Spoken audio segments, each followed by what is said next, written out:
about you and where you from? Sure. My name is Brittany Nolan. I'm 29 years old. I am from the United States. I was originally born in Chicago, but now I live in Atlanta, Georgia. Been here 5 weeks now, and I've been really enjoying the experience. Amazing. And yourself? Hi, my name is İrem Aydemir. I'm from Turkey. I'm 27, and I've been here for 7 weeks. Actually, today marks my 7th week. And I'll be here until August. I'm really excited for that. Yeah, that's pretty much it. So welcome, ladies. Thank you. Is it your first time in Africa? Yeah, it's my first time here. I've never been to the continent, but I've always wanted to come, just being from the United States. I've been to Sudan in 2014, so it's my second time in the continent, but my first time in the country. Okay, welcome.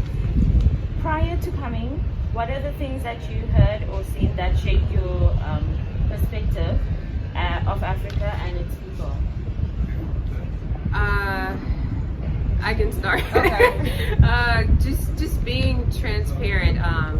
The way that Africa is actually portrayed in American media is not that positive. So I was getting a lot of questions when I started to tell friends and family members that I was coming here. They wanted to know why I was coming, because what they see in the media is just people being in like complete poverty and living in like shacks or huts. So they didn't really understand like how developed Africa is in some parts. Only when I got here myself did I experience the true beauty of it. Wow. It's a very similar thing in Turkish media as well, because when you think about Africa, you usually think about poverty, illnesses, and all these negative stuff.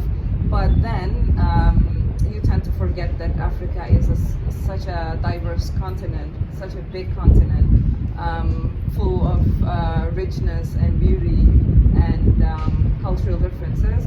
So yes, of course, prior coming here, I had some ideas because of my readings, but of course coming and experiencing is something else. So yeah, I think national medias are not very accurate.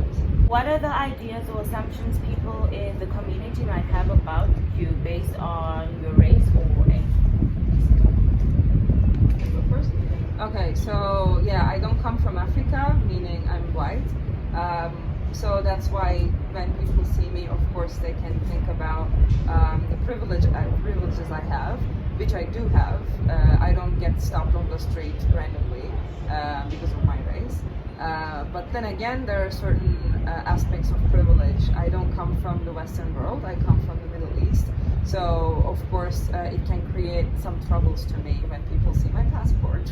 So, when they don't see my passport, everything is fine. But, so, of course, you have so many aspects of it. So, when I go to the communities, sure, they might have certain assumptions about me. But I always tend to drop my personal belongings, which might indicate my privilege, such as fancy jewelry or fancy clothes, because I'm here not to talk about or show my privilege, but I'm here for something else. So that's why I'm here as a human being, and that's it. I would say I actually had an incorrect assumption when I came here. My assumption was that since I am African American, and obviously my skin color, I'm black, I thought that since for the first time I would be in a continent of Africa where I was the majority instead of the minority, that I would be accepted by everyone here, children, adults, with like open arms. But I actually had a opposite experience. It was kind of shocking. So there's definitely been situations where I was volunteering in a community with the children, and I would notice that they would actually run to like my white counterparts first and like give them a hug or just receive them a lot faster, whereas it would take them 15-20 minutes to kind of warm up to me and kind of just understand that I'm okay to actually be around.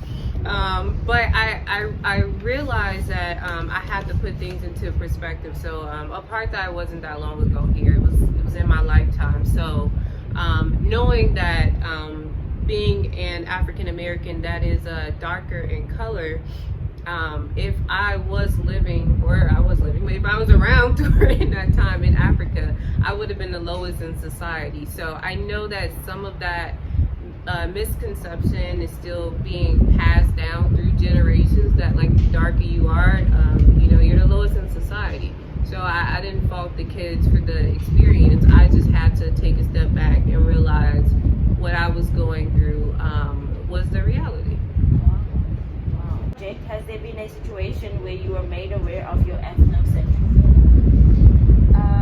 I think my experience here wasn't the first when it comes to I get exposed to other cultures. So I think there wasn't a specific situation about my ethnocentrism here. But of course, when you come from other culture, you might take certain things as references, as right or wrong. But my response to this would be there's nothing right or wrong, or correct or incorrect. There's just different cultures. And again, we should keep in mind that we're here to empower people, meaning that we're helping them to seek the inner power in themselves. So we're assisting and witnessing the process here. So these people are the subjects, they're not objects, and we are just on the side.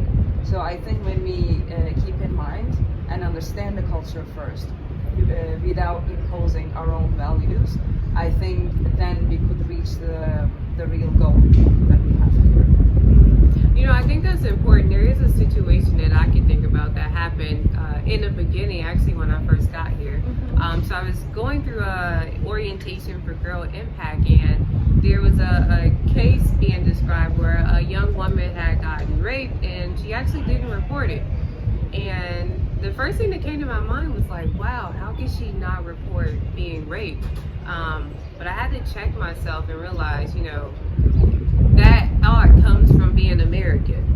And because in America, there's a big push right now. There's a whole like Me Too movement of just like reporting anything that happens to you that you didn't consent to. So what I did was, instead of saying it out loud, I just asked more questions so that I could really get an understanding of like, is there a reason why she didn't report it? And come to find out, she didn't report it because there actually is a stigma around children where it's known that they were a product of rape. So I found out it could make that child's life very, very challenging for them. But that came through me just trying to get a better understanding of like African culture and African traditions. Asking both of you ladies to share with someone else that hasn't been to Africa, that will be either coming to visit or volunteer, just give them a perspective on how to look at things and how to take it.